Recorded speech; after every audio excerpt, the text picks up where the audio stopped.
back a booger on this snort too. That's bad. I hate that shit. All right, let me unred my face now. Thank you.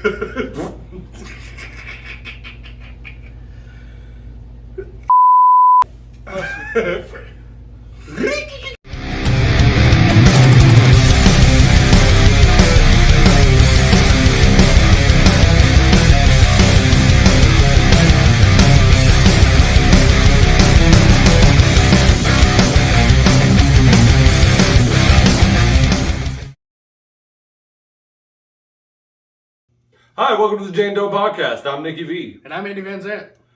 Today we're going to do something we think will help us in the future.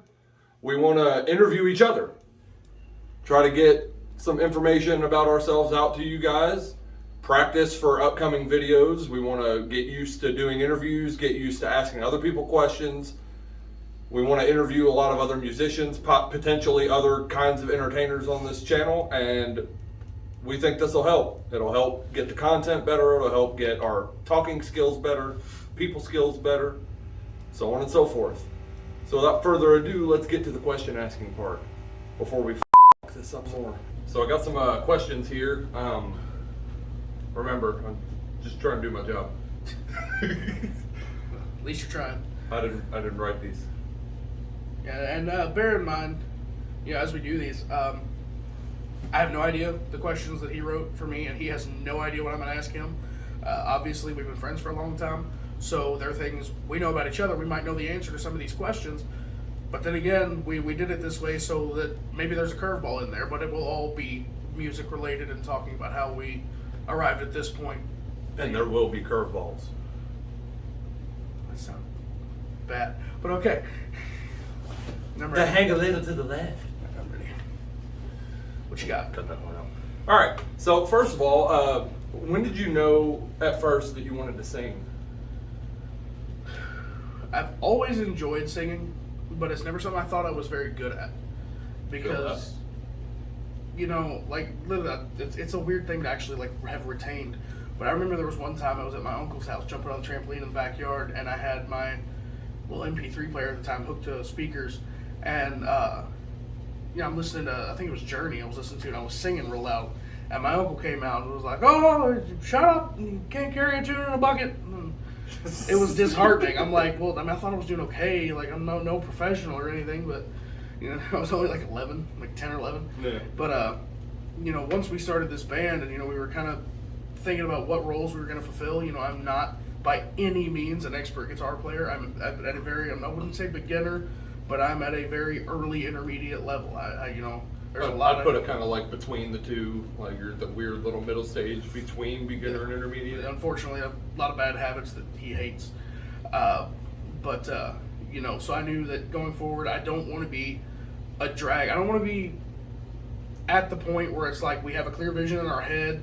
We have this unspoken language between us that, I can like mouth solo a thing and like he goes, "Oh, you mean like this?" And then just like exactly what I had in my head, I'm like, "Yeah, that." He just has this ability to nail it, and I'm not at that level yet. So, I don't want to come to a point where I can't perform what we want to artistically express. So we decided, I would try singing. I have a decent voice at the time. I think we might have even been in the car together and we're singing songs, and you were like, "Hey, like, that was okay." Yeah. And so A couple times I was like, you need to work on that a little bit. So I'm like, you know what, I'll try it. So we bought our PA system and our microphones about 2 years ago, and I just started trying things, singing songs that I enjoy singing in general, things I like in the car, in the shower, when nobody's listening, and finally getting to hear my voice through a microphone, which was really jarring at first.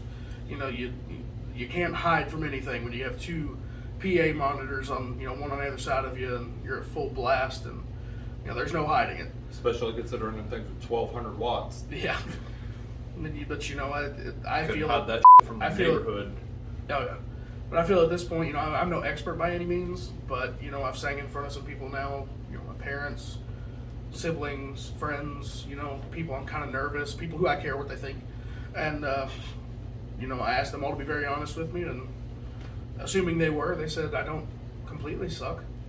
So it's a good start. gotta start somewhere. Good deal. What singers inspire you? That one's a much easier question, and I can give a much shorter answer. Great. Do that. I'm not going to rank these because there are some that obviously would be higher because of the band they're in or songs they sing or whatever.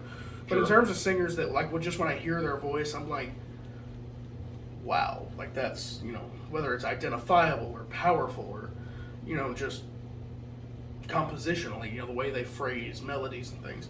Sure. But I think some of my favorite singers of all time, cliched, yes, but it doesn't change how great he is. Freddie Mercury. I mean, fair. It's just the raw power in his voice. Sammy Hagar, for sure. Anybody that knows me knows I'm a Van Halen freak.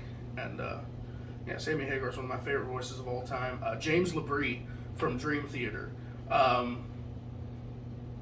He's had some ups and downs in terms of live performance. I do know that. But in terms of recorded quality, especially one of my favorite albums, I don't know if we'll get to that, but one of my favorite albums of all time is Images and Words by Dream Theater, and just his performance on that was fantastic. Steve Perry from Journey, big one, classic voice. And more recently, his replacement, Arnel Pineda. I love the quality of his voice. It sounds just like the guy, too. Yeah, but that's the cool thing about him, too, is he's pitch perfect, but he has this very individual thing. I don't hear Steve Perry, I hear doing justice to the songs with a very unique voice of his own, and I appreciate that.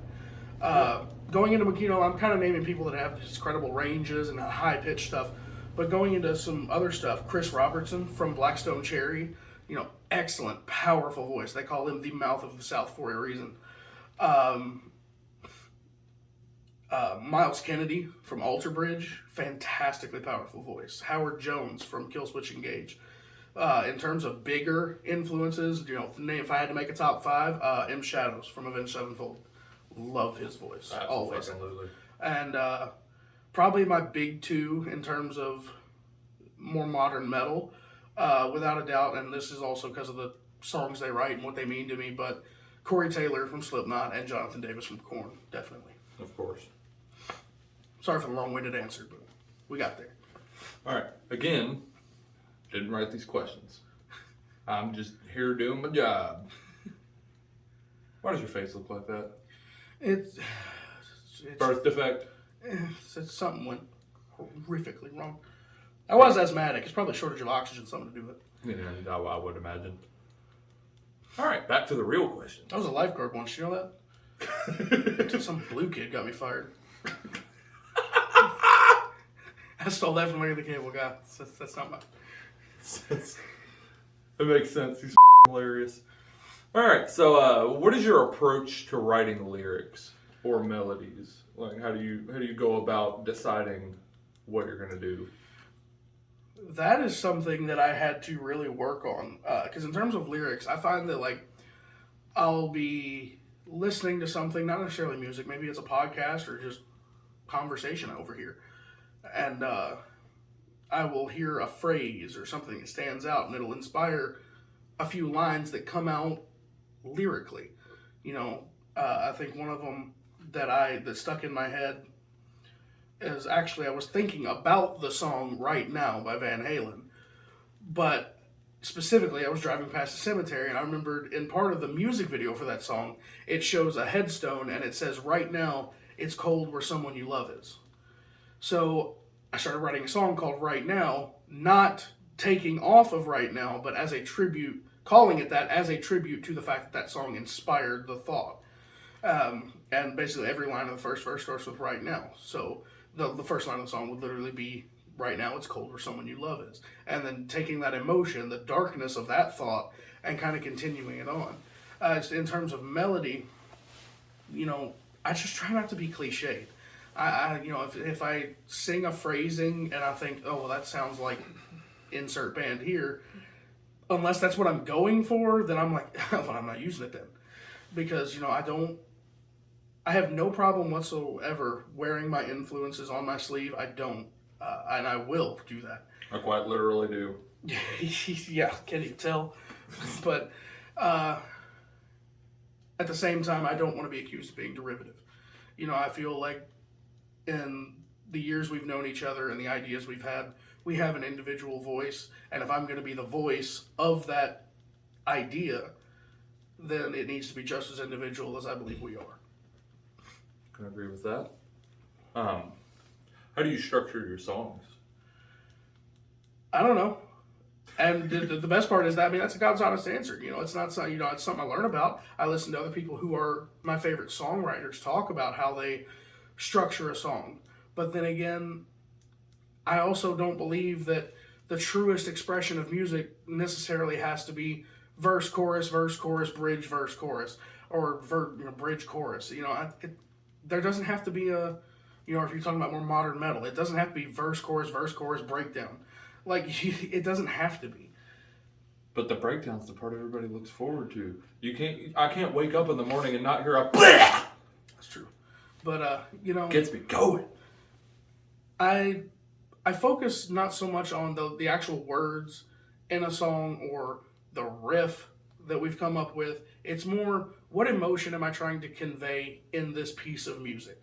So if that lends itself to something very wordy, something that explains my feeling, then I will focus on being long-winded. Whereas if it's something where, we come up with a riff and I'm like, give me something dark, give me something plotting, give me something emotional, something raw. If you come up with a riff under those guidelines, then the worst thing I could do is just be all over that riff that evokes that emotion going, I'm sad, I'm sad, I'm sad, I'm sad. Because it just defeats the purpose of the emotionality of the music itself. Right. So in your opinion, what do you think makes a great frontman? Separates a regular vocalist from a frontman? That's actually a pretty hard question because there is, not only is there something to be desired in variety itself, but you look at, who I believe is the quintessential frontman of all time, Freddie Mercury. He has one of the most powerful and identifiable voices of all time, but also stage presence that's second to none. His moves are legendary. People copy it to this day. But then you look at someone like David Lee Roth from Van Halen, whose stage presence is the greatest of all time. But his voice isn't. And, nothing against it. We'll leave out the last few years. But, even back in the day, he doesn't have the greatest voice in the world to the point that, when they got signed, the record company wanted to replace him. But you can't replace that magnetic personality. You can't replace the fact that you just see that guy up on stage doing backflips and twirling swords, and you're just like, well, that's cool. Whereas there's other frontmen that have the ability to capture an audience, and they don't do any of those things. Again, to reference Black Stone Cherry, Chris has the ability to just captivate an audience. Yeah, you want to join in with him. It's not being at one of their shows feels like just like your uncles at a family gathering or something, or playing music, because it feels so familiar. So when he says, sing this part or does a call and response, you just do it because you feel like you're having fun with him. And while he does have a very powerful, very individual, very unique voice, you wouldn't call it like operatically beautiful. And he's also the lead guitarist, so he's not jumping around and doing cartwheels either. But yet he's one of my favorite people to watch on stage. So to sum up and actually answer your question, I believe it's a blend of everything. Like, obviously, I'm not 6 feet tall and rail thin. I'm never going to walk on stage looking like Justin Hawkins from The Darkness. I'm just not. Or me when I was 16. Yeah. But at the same time, there are things I can do. I can put enough of my emotion and enough of my feeling and intention into a performance and into a vocal performance that, regardless of what I look like, I'll reference another one here, Meatloaf. Everybody thought you can't be a fat rock star. And he was bullshit. I'm not only going to be a fat rock star, I'm going to be the best one you've ever seen. And seriously, do yourself a favor. Watch the music video for Paradise by the Dashboard Light. Tell me he's not a rock star. Tell me he doesn't become attractive just by the sheer power of his performance and his voice. So it is possible, and that is what I'm aiming for. That's very fair. On to the next one. Dun, dun, dun. I'm ready. Hit me. I'm open. 22. Bust. All right. Get it? Well, tell me about the first time you were on stage. Hey, you were there. I know this one. You were there, actually. We were in first and second grade together, even though we don't remember it. But my first time on stage in front of a crowd was I honestly forget if it was first or second grade. I remember second grade more specifically.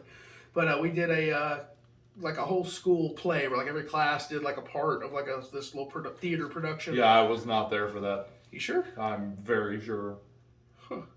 I did not participate in that. I have to ask your mom. She probably remembers. You probably don't. But basically, I played the Big Bad Wolf in Little Red Riding Hood. No, I very specifically avoided school plays. It was a fantastic performance. I gave my all. Okay, like the script called for, all the better to eat you with, my dear, and then you fall down onto the little mat that we used to take naps. Great naps. And you fall down onto the mat, but don't hurt yourself. Hell no.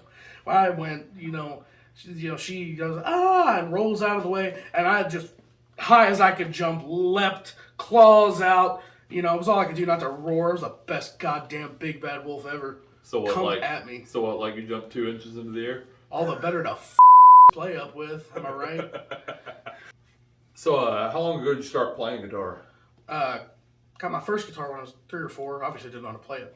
But, I had that, so it was, my inspiration, kind of. Mm-hmm. But I got my first full-size guitar when I was 11. My uncle found one at a yard sale or something. And then, pretty cheap thing. Sure. Got my first real guitar a couple years later. But, so I'm struggling to do math here. So, I guess in terms of actually... 24 years. Not even. I wouldn't even say that. Being honest, I'd say... 11. How old am I? But I'd say, Let's not revisit that now, shall we? Yeah. About 13, 14 17? years. From the point I actually picked up a guitar and, really wanted to learn. It wasn't just an air guitar that was a guitar. That's but, fair. I'd say, 12, 14 years. But 10 years seriously, pretty much since we've, graduated high school and focused on music more. We really started hanging out more, yeah. Sucks I'm not better, huh? You could be if you'd have listened. All right, so how many guitars do you have? Yes. I wish we could say that and then just open a vault door that's got literally all the guitars in it. Yeah, it's a complicated question. In terms of functional guitars and like fully ready to go, I have 3. In terms of how many guitars do I actually own, like 12. But they're in various states of decay, as you'll see.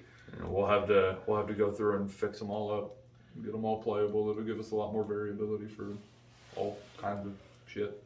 Anyway, let me show you. But that's it right there. Obviously, when I got it, it was all red. I think it was about 8 or 9.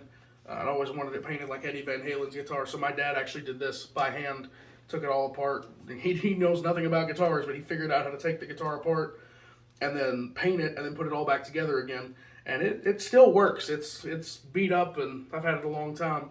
Lots of air guitar has happened on that instrument. And then when I was 11, my uncle, actually, I think at a yard sale, found me this guitar. Cheap, nice little first act based on, obviously, a Fender Strat. I had this for several years and actually learned to fake it playing guitar on this.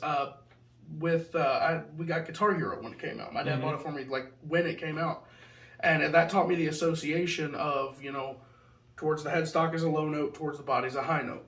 So just using that, I didn't know how to tune a guitar, but I knew that if you did it just right, you could make the power chord sound between every 2 strings. So I would just tune it to a note I liked on top, and then just power chords all the way down. So no matter what I did with my hands, I could just bar chord it and, fake my way, through songs. And then I think it was 8th grade or my freshman year of high school, my dad bought me this. It's a Dean Vendetta. It is in poor condition. I feel bad about it. It needs a lot of work. But this is actually the guitar I learned, that Nick actually taught me to play my first Blackstone Cherry song. I learned to play Lonely Train on this guitar. You're welcome. Thank you.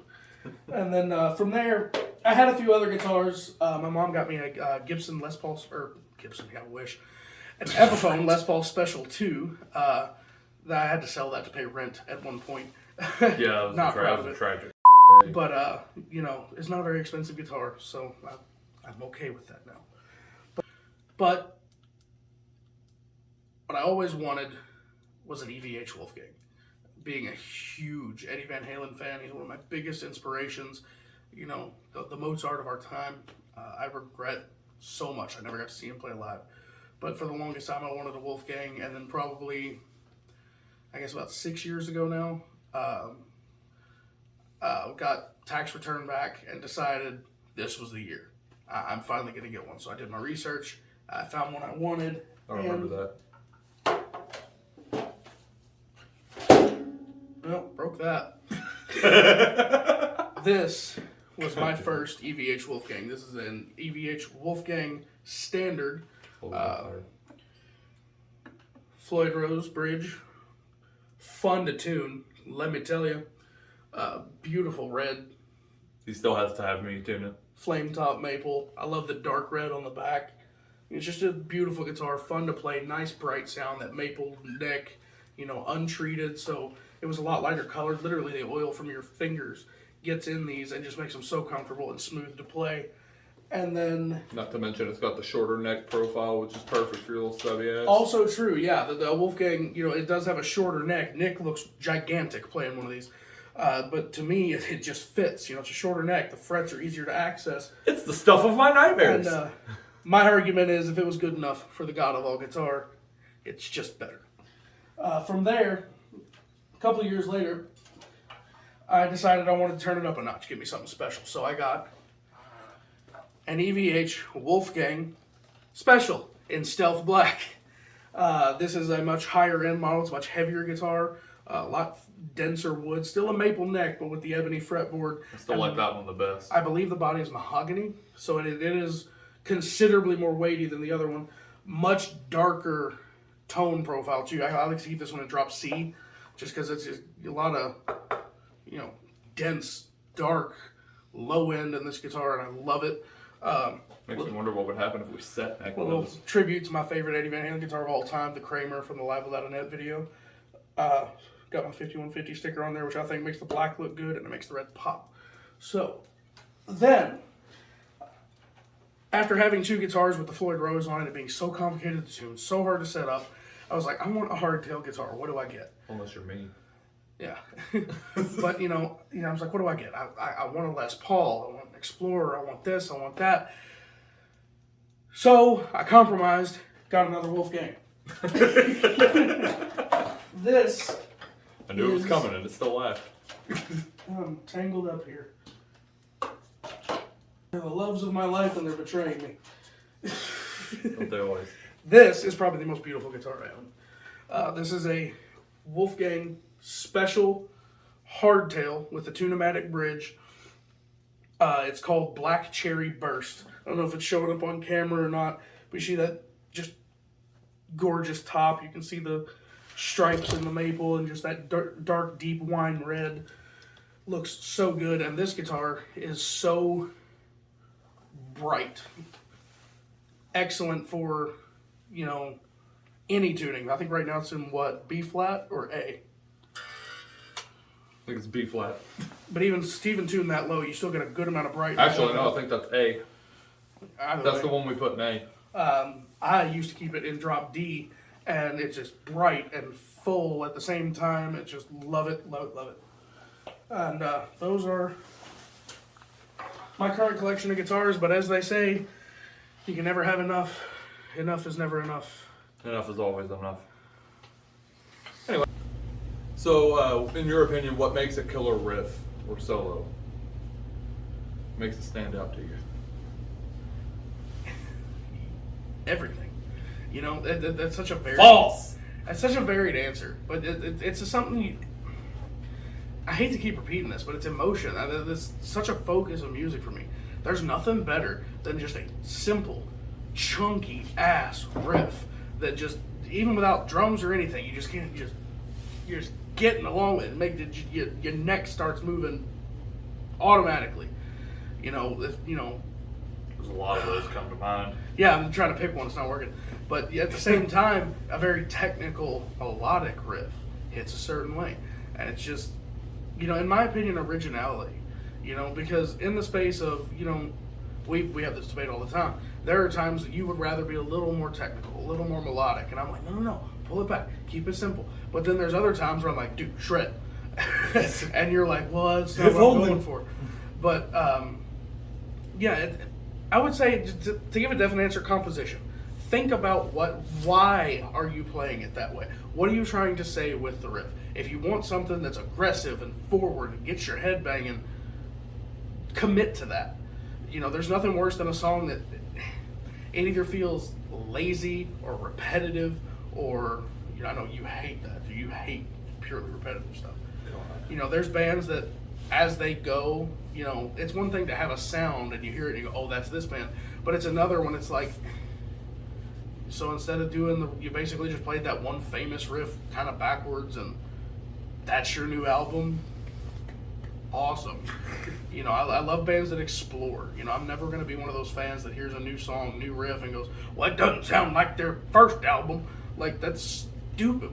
They're artists. That's not the point. It's Yeah. not supposed to sound like the first album. It's supposed to evolve through our And that career. said, you have bands like AC/DC, and I know that's a sore spot for you a little bit.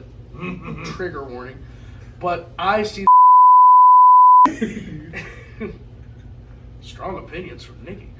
But, I appreciate, the basic, the blues-based stuff. I can appreciate the value of the variation on a theme. I don't hear everything the same. Now, the drums, that's a different story. Phil Rudd, dude, step up your game, bro. I love you, but really, the same beat every song? But, What are you thinking, guy? But it's especially Malcolm Young, R.I.P., and Angus Young, they come together and create this rhythmic sense, whether it's something like Back in Black or Thunderstruck. You have the perfect blend of blues-based classic guitar playing that goes all the way back to the 50s, Chuck Berry and stuff like that. But then you've got the modern flair, the individual take on it. They're those guitar players where you hear it, even if you've never heard the song before, it's a B-side from the least successful album, you go, oh, that's AC/DC. And there's something valuable in that too.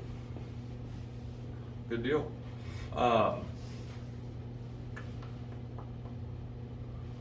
So when did you start playing drums? That was much earlier. Van Halen.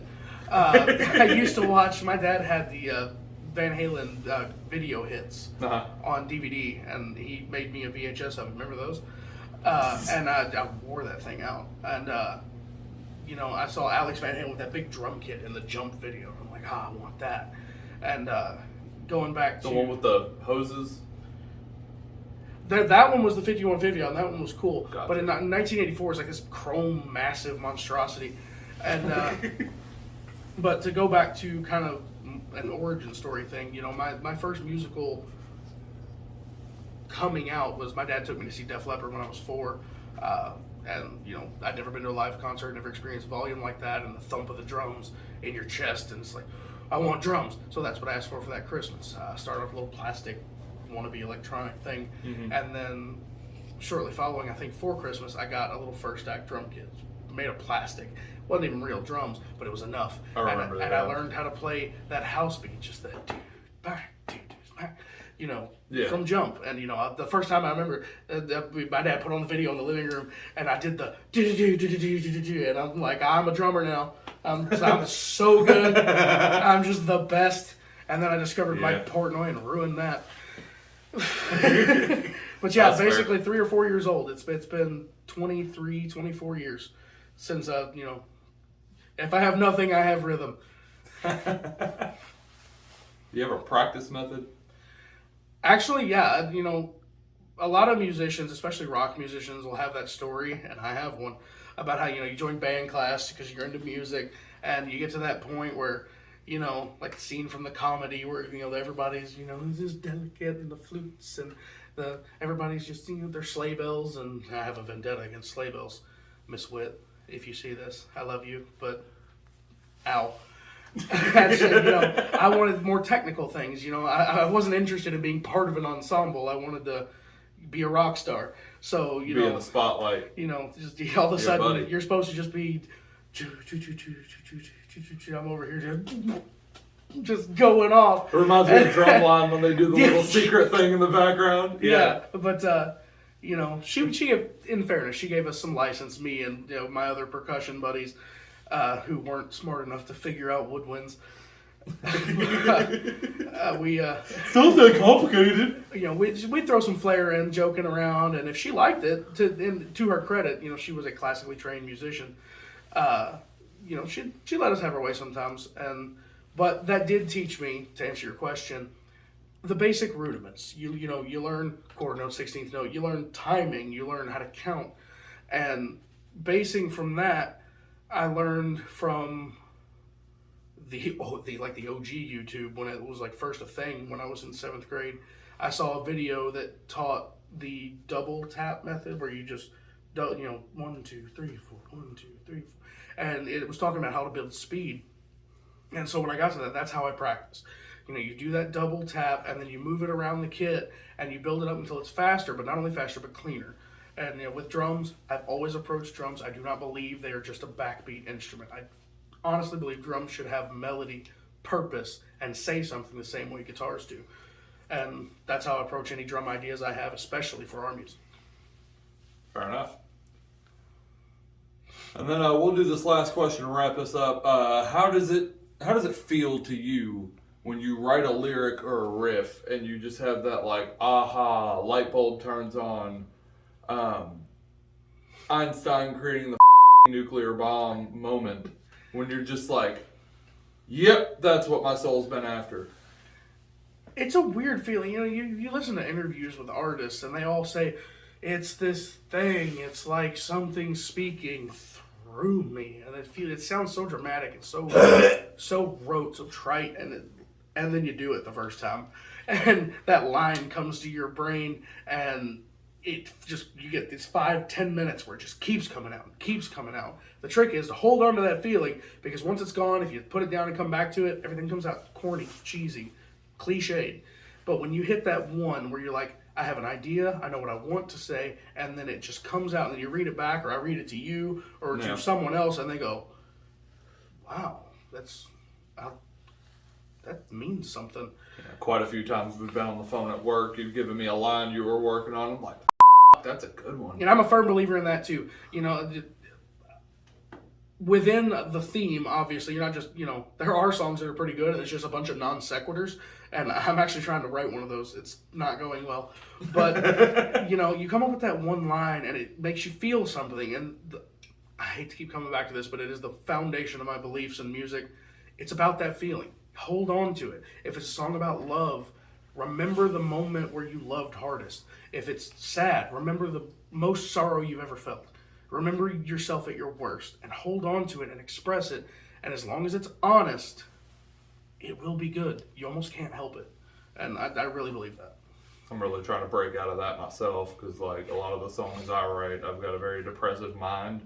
And like I'm trying to break out of just like, woe is me, I want to kill myself, cut my life into pieces. I'm trying to break out of that. Great song. Great song. Don't get me wrong. Copyright. We don't own Not what I want to do. that. But yeah, I agree. And when you get stuck in a mindset, and also some kinds of songs are a little easier to write. Depending on how you process emotion, your general outlook on life, really. Certain kinds of songs, like I find that also. If I'm writing something about some massive struggle, I have a song I'm working on that basically, like, I'm imagining this grand Lord of the Rings final epic battle scene.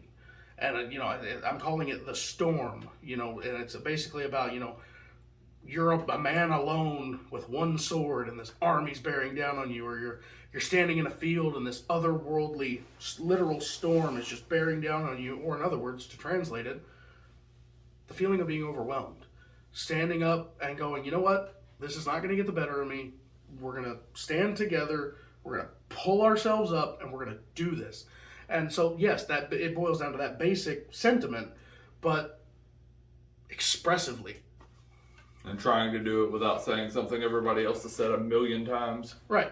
There's a million songs about everything I want to write about, but trying to set it apart and take it to a place that hasn't been gone before, that's what I really struggle with, because I keep going in a circle of cliches. It's just never ending. Definitely. Thank you so much for watching here at the Jayne Doe podcast. The actual name of the YouTube channel, just for reference, is Jayne Doe Band. But thank you very much for watching. If you enjoy this content and are looking to see more from us, I promise there's a lot more to come. Things are going to get very exciting very quick. We are so happy to finally, after so long of talking about it, to have launched this channel and be actually doing this right now as I speak. So thank you for watching, and if you feel so inclined, please help us out. Like this video, comment on this video, give us some engagement. What can we improve? What do you want us to talk about? Give us your ideas. And please subscribe, get our numbers up there so we can be seen, all building towards playing live shows as soon as possible. Thank you. Have a good one. Bye.